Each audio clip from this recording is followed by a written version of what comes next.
But when it comes to selective services, if you don't sign up, and now you have no choice, but if you don't sign up, or if you didn't sign up for selective services, you could not vote in certain states. You could not run for office in most, I think, pretty much everywhere. You can't be a citizen, a naturalized citizen. You can't migrate here from Mexico. How old are you? You're 22, right? Okay, guess what? If you like jump the border and you wanted to become a naturalized citizen, you would have you signed up for selective services? No, I didn't, but now I am. Okay, you better. You know why? Because you have no rights. Yeah. Because you can't run for the government office.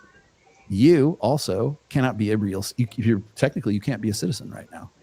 I mean, well, you were born here, so it's okay. It's okay. I have dual citizenship. You were born here. You were born here. If you're born here, you're still a citizen. But if you're coming from outside the United States and you're 18 to 26 years old and you don't sign up for selective services, guess what? You are not a citizen. You're denied citizenship. That is because of one thing, that dick hanging between your legs. That's the only criteria, period. And by the way, you might want to sign up for it because you can, especially since so this is a public show, because you don't sign up, you can be held accountable for $250,000. Although you're probably signed up now because apparently you're automatic. Now you're enrolled. It's right? because nobody was signing up. Yeah. You could be fined $250,000 and up to 5 years in jail because you have and you're between these ages. Then you could not run for government office. In some states, you could not get a driver's license. In some states, what else? Oh, you cannot get a Pell Grant. You cannot get government assistance for a student loan unless you signed up to go and risk your life that women did not have to do. So if they change that for women, I would like to know, but I don't think they will. But that's the one thing that's when people say, well, what do you mean, Rolo, when men have 100% responsibility and 0% authority? All I got to do is point to selective services. Because I'll tell you right now, you can't. The fact that you cannot be a citizen in this, you are denied citizenship.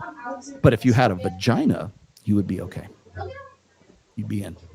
That is, you want to talk about sexism you want to talk about, and that, by the way, that's not patriarchy. That is sexism. Anti-male sexism. Risk your life. You can be dead. We want you to be dead. Risk the possibility of death. If not, $250,000, 5 years in jail. Can't be a citizen. Oh, sorry, you have a pussy? No problem. Go on. You go in the club. They want the birth rate of taxpayers. That's why. Yeah, exactly. So yeah, you heard all of that, and that's really what inspired me to be doing this. So this is a rare instance where I actually, probably going to be the only instance where I'm going to show you how I actually edit my book and like how I actually submit it, so that you, the reader, can actually use my ideas, and maybe we can change a few things around here. There's one comment that really gave me the idea here. I just need to scroll down and find it.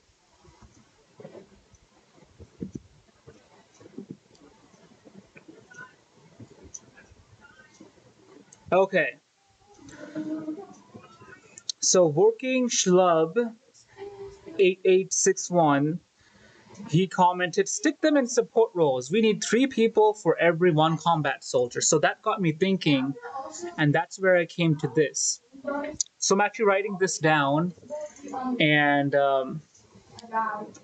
so if men are required to be enrolled so they can be called upon a draft to defend the nation, women shall be equally required to enroll so they can be called upon during a draft, mainly for cooking and sewing and providing nursing services for the wounded, or allowed into other military positions, but not allowed into the infantry, and failure shall result in equal consequences for both men and women. And I'm still like, I'm still not done with the thought, by the way. Yeah, I'm still thinking about this, because there should also be a medical disqualifier. So for cooking and sewing and providing nursing services, I don't really think that requires a medical qualifier. Um,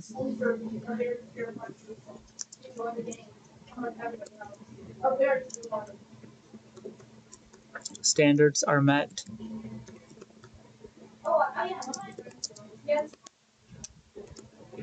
Um,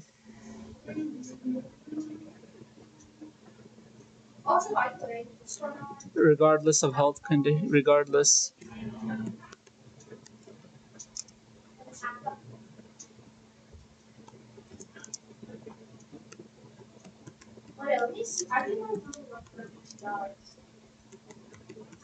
Except cases requiring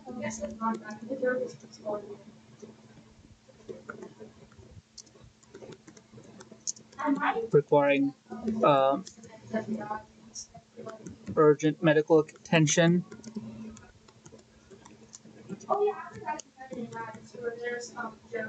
or emergency services.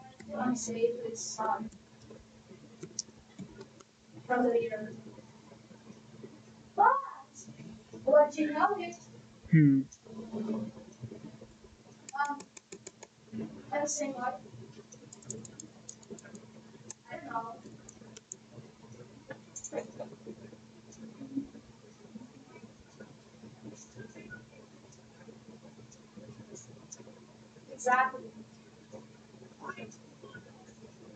Yeah, I'm just still thinking about this.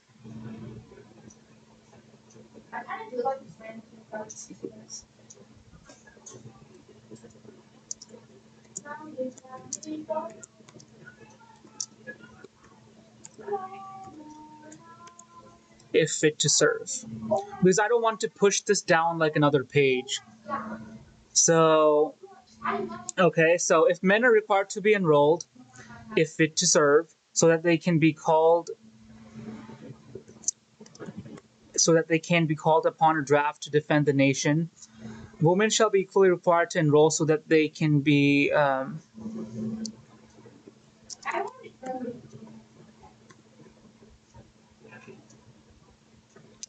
yeah, that does push this down a page.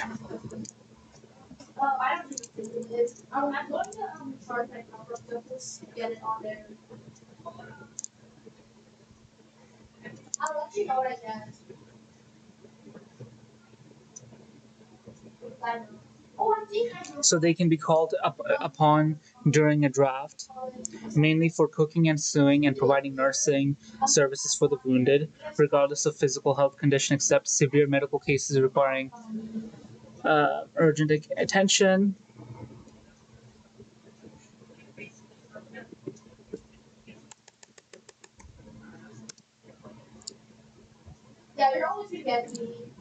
So I can put that. I also want to be grammatically correct too. Except medical cases requiring urgent medical attention or allowed into other military positions if medical standards are met. Or I could just say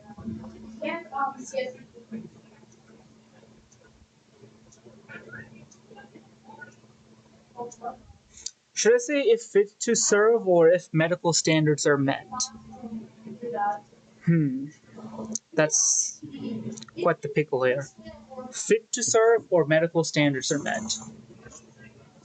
Like when you first read my book, it looks really easy. It's really not. It actually took me a couple of years to get all of this to get together, and I don't want to add an extra page into this.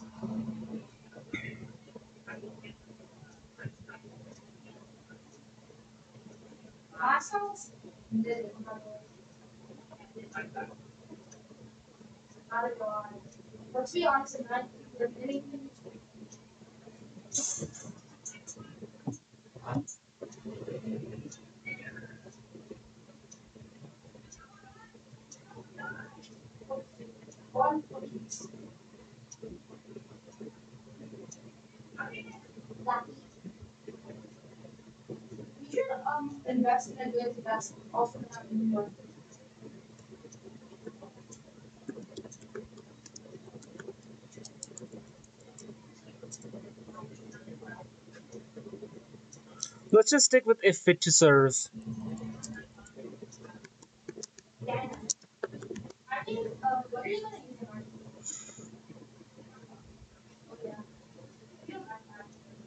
And failure to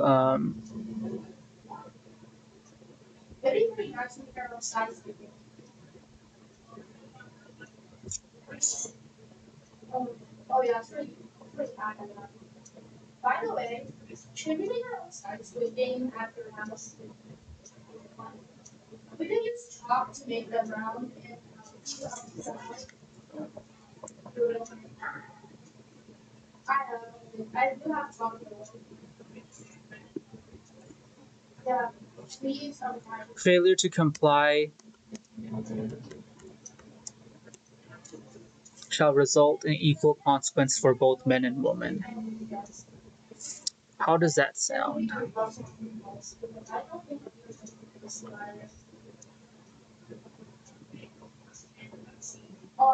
And I apologize for that. So yeah, screen capture.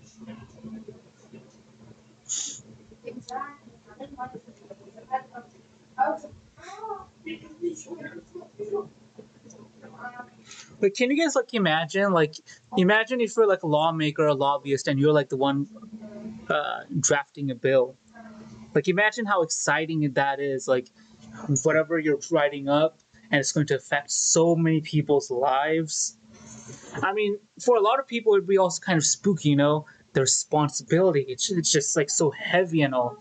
This is exactly what I'm showing you because this will one day become law of the land. And here you are, my friend, witnessing me typing all of this down. Sounds about right, right? Let's read this one more time. So, if men are required to be enrolled if fit to serve, so that they can be called upon and draft to defend the nation, women shall be equally required to enroll so that they can be called upon during a draft, mainly for cooking and sewing and providing nursing services for the wounded, regardless of physical health condition, except medical cases requiring urgent medical attention, or allowed into other military positions if fit to serve, but not allowed into the infantry, and failure to comply shall result in equal consequences for both men and women.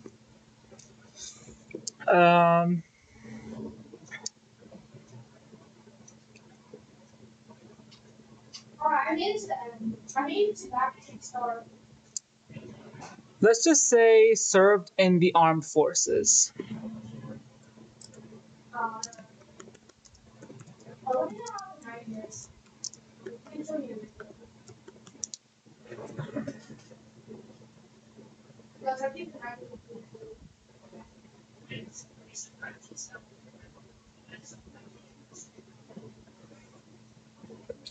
Or how about military? Just that one letter, and it's just like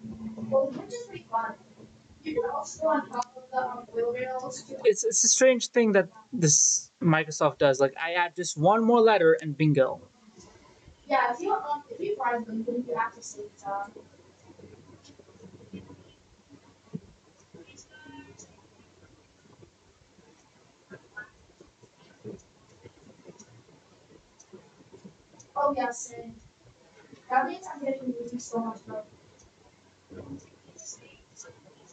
How about infantry?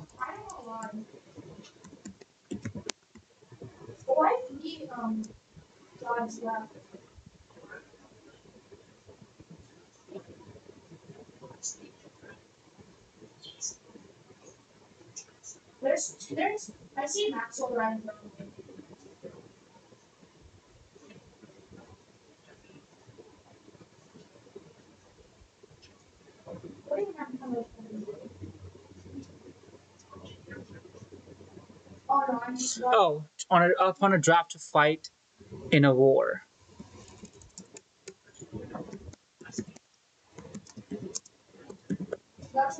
Okay. This way, this doesn't set the table of contents and the page numbers off.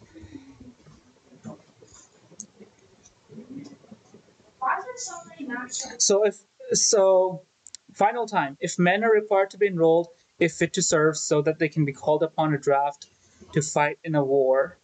Women shall be equally required to enroll so that they can be called upon during a draft mainly for cooking and sewing and providing nursing services for the wounded, regardless of physical health condition, except medical cases requiring urgent medical attention,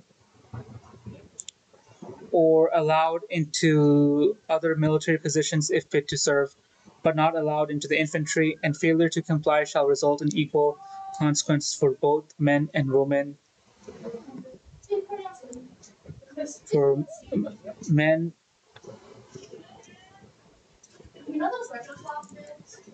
and women,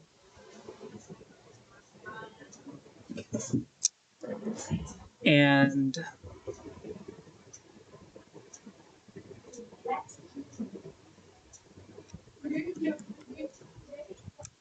the responsible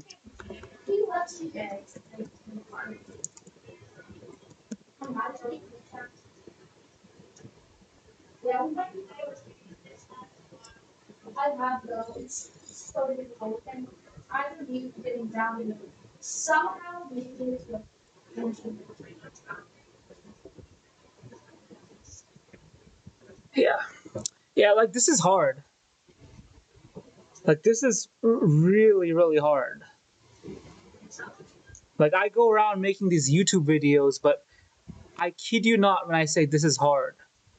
And I'm also trying to keep it within a certain number of words because it just pushed this page down. This page was on page 12. It just pushed it down to 13. And I don't want to change this table of contents and all the numbers and stuff here.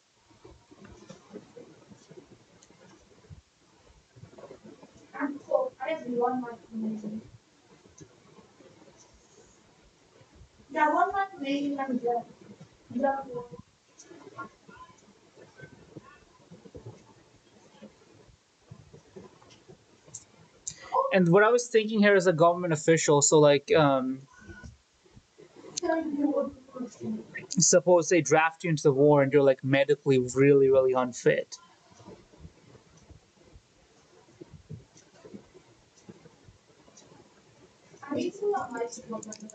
And all involved.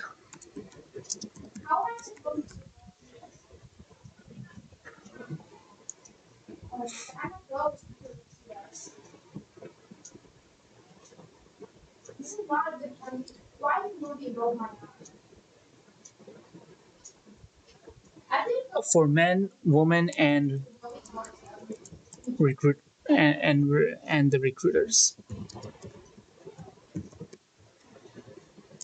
Darn it.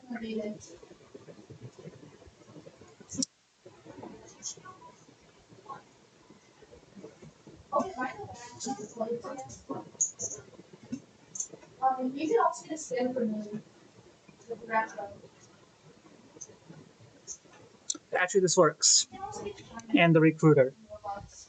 So if you're like not fit to serve, or yeah, so if you're like not fit to serve and they still pull you in, the recruiter can also be liable as well. Yeah. And the recruiter can be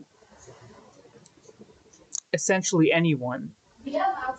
Um, the recruiter could be like an actual individual person, or it could be like a government entity. This actually works. So okay, one last time. If men are required to be enrolled if fit to serve so that they can be called upon a draft to fight in a war, women shall be equally required to enroll so that they can be called upon during a draft mainly for cooking and sewing and providing nursing services for the wounded, regardless of physical health condition, except medical cases requiring urgent medical attention, or allowed into other military positions if fit to serve, but not allowed into the infantry, and failure to comply shall result in equal consequences for men, women, and the recruiter.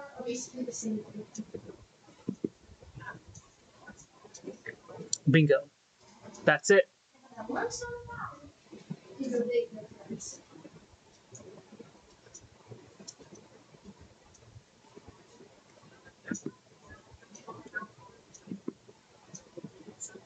Okay. That's it. Thank goodness. Now, you will see how I actually submit this. So I actually go into like Amazon bookshelf.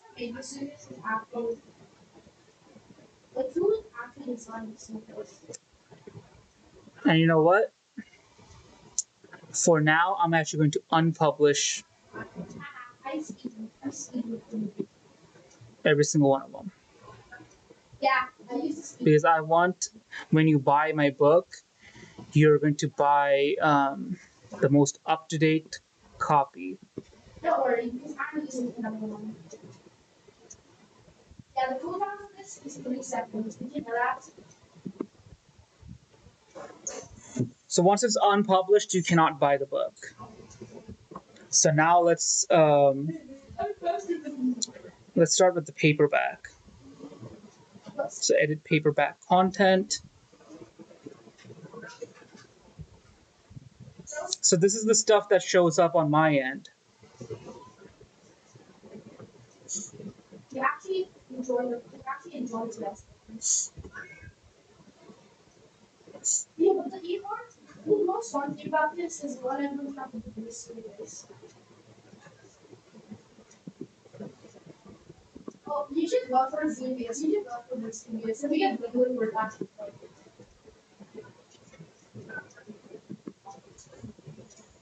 Okay. It's gonna make basically an only up situation.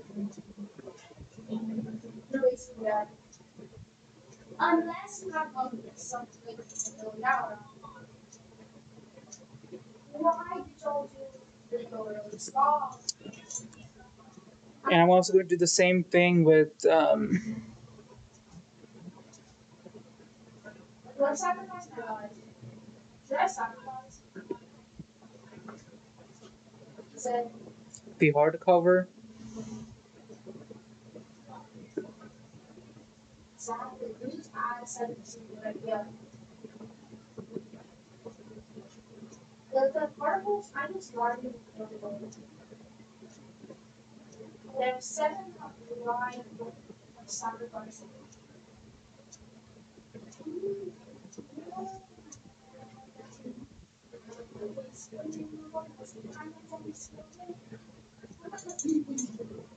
I'm going to open up Word again because there's a separate file that I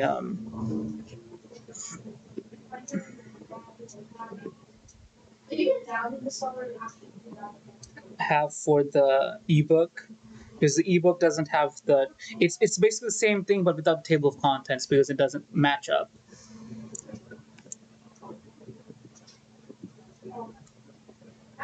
Let me check one thing.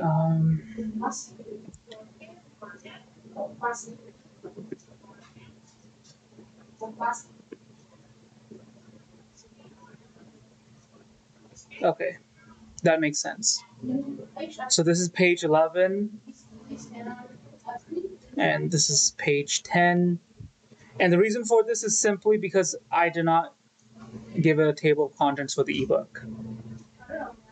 Simply because it just would not match up with the way they show it in Kindle versus how I have my main book set up. It just would not match up.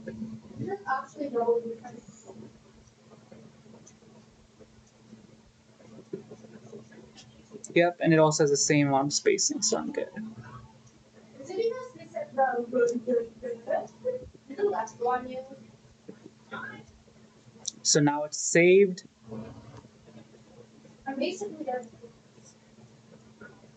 And page 11, Oh, I can't even do down. it doesn't really matter. Oh, I realized that. Do you know what? Yeah. That should do it. Wondering if this is actually Control C. Yeah, just making sure.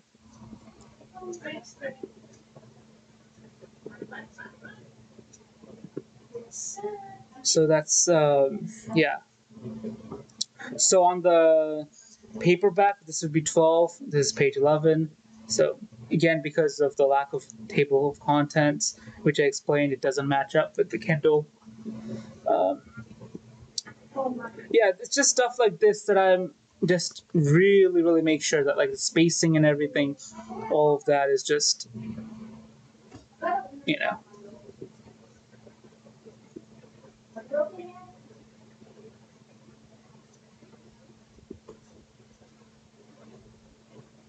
This is actually one of the hardest games I've ever played. There's a reason why it's spicy.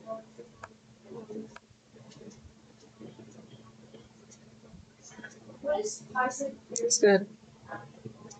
If you do flawless on this game mode, you're Yep. actually Looks absolutely good. I don't know how someone could do flawless on this game mode. Wow. Yeah, it should see epilepsy. Wait, drop that.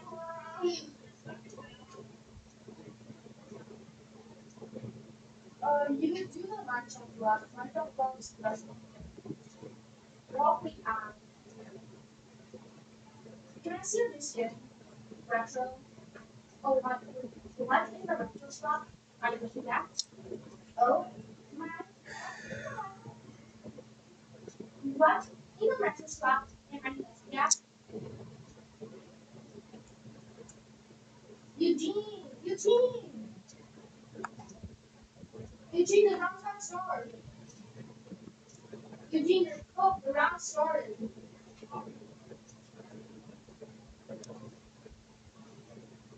Uh,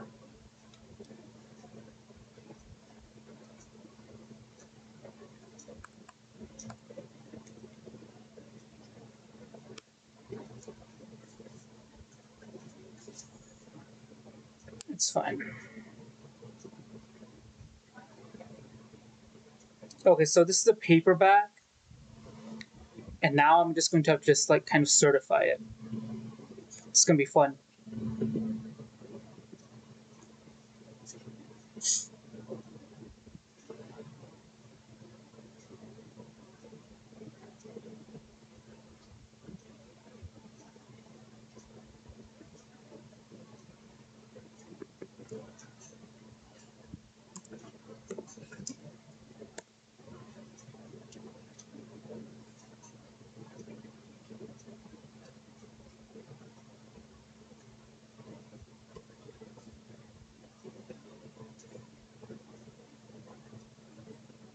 Yep, looks good. And I'm also going to download a PDF proof, so I'm just going to have like a copy of this saved with me. I always do this, by the way.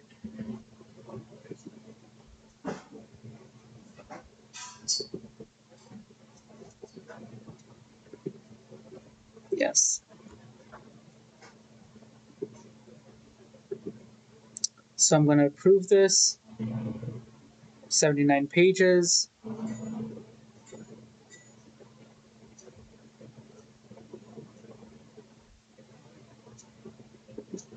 Save and continue.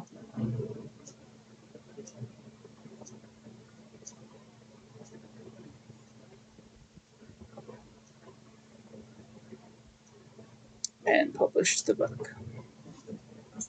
And it's going to take around 3 days before it becomes live again.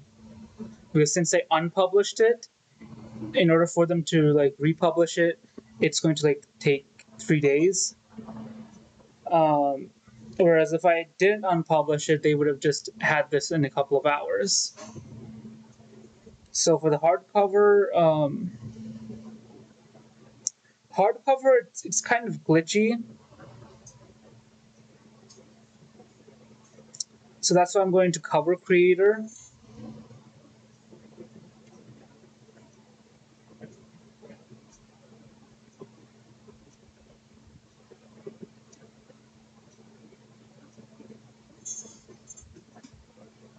So I'm not really changing anything, but I'm just submitting the same design as a new design. Save and submit.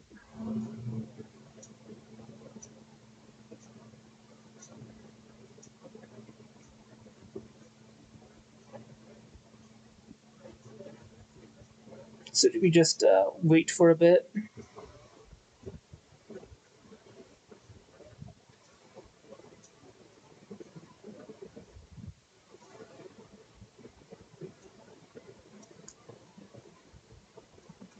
And while we're waiting for that,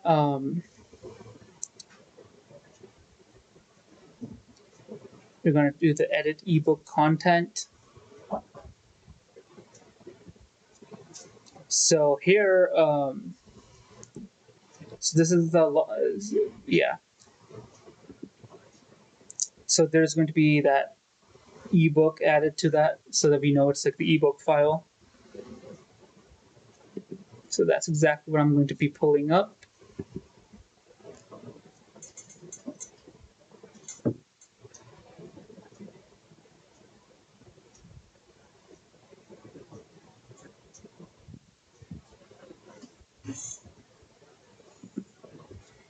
Just as a way to double check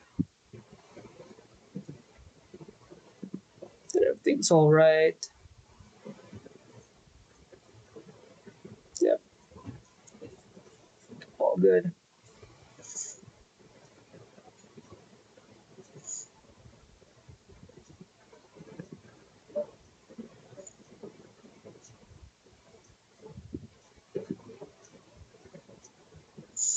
So for the hardcover, we're also going to approve this one. And you'll notice like the previous one just cost $2.30 to print.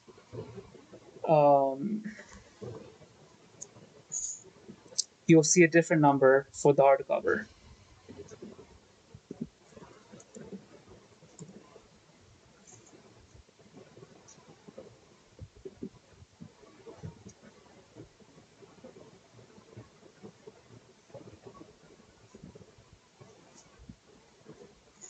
Yep, it's considerably more.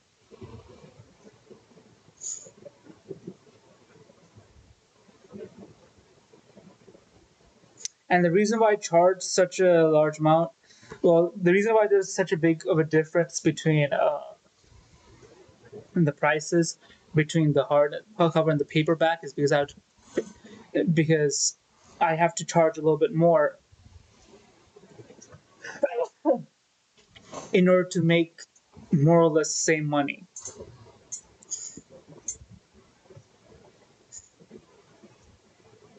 And the ebook is actually pretty funky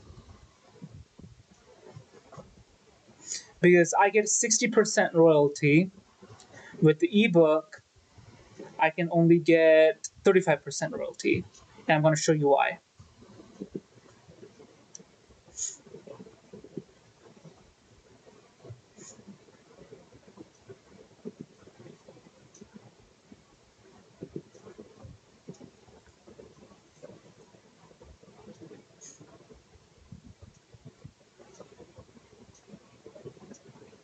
Because for the 70% royalty plan, the price has to be between $2.99 and $9.99. And I'm not going to price the ebook way less than the other books. It would be incongruent.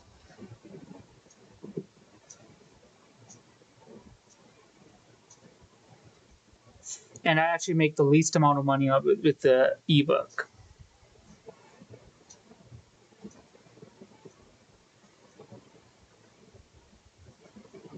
And because it's 35% royalty, like I have to really like increase the price so that way it's more than what I would have made if I just took the 70% plan in with the much lower, like that $2.99 to $9.99.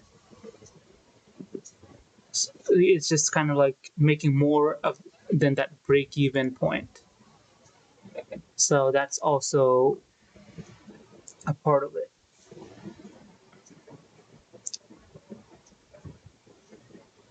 But yeah.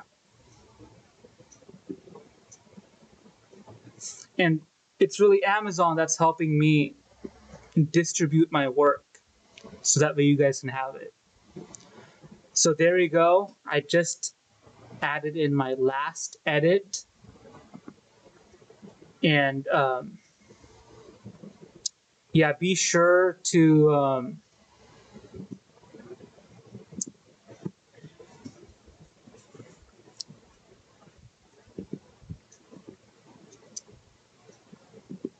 yeah, be sure to drop a like, subscribe, and even like come and buy my book once it's available. It's going to be available in a couple of days, because I'll show you what it looks like right now. So currently unavailable because I unpublished it. So yeah, in my website, I also talk about other parts of my book with other legal proposals that I have, legal clauses that I have, and like you can also see the table of contents. And the Learn More button, in each of the Learn More buttons, takes you to the same place. So why would you want to buy this book? So if you're part of a movement, or if you're starting a movement, the end goal is, of course, to enact some kind of a social change, right? So that happens when you change the laws.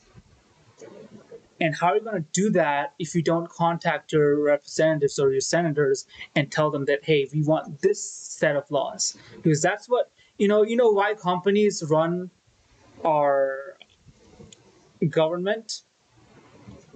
Because they have these people known as lobbyists that write up all the laws.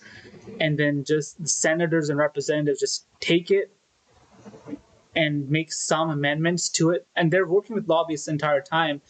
And then that's how corporations are able to get their agenda across. So if we are unable to do something like this, where we're able to write up our own laws, and we're just relying on the people we elect to just come up with the laws, that's not only are you at a disadvantage, but you're also setting yourself up for failure. And here's why.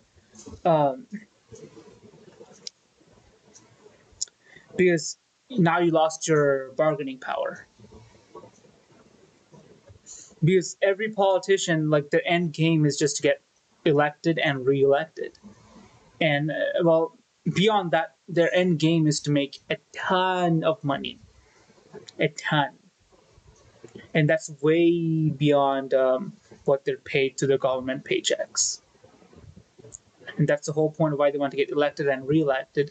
So you lose your bargaining power when you don't have your own proposal, because now you're dependent on them to come up with a proposal and solve the problem for you. And the thing is, when they solve the problem for you, it's not going to be not only is it not going to be the way you want it to be solved, but it's also not going to be in your best interest, because it's their interests first.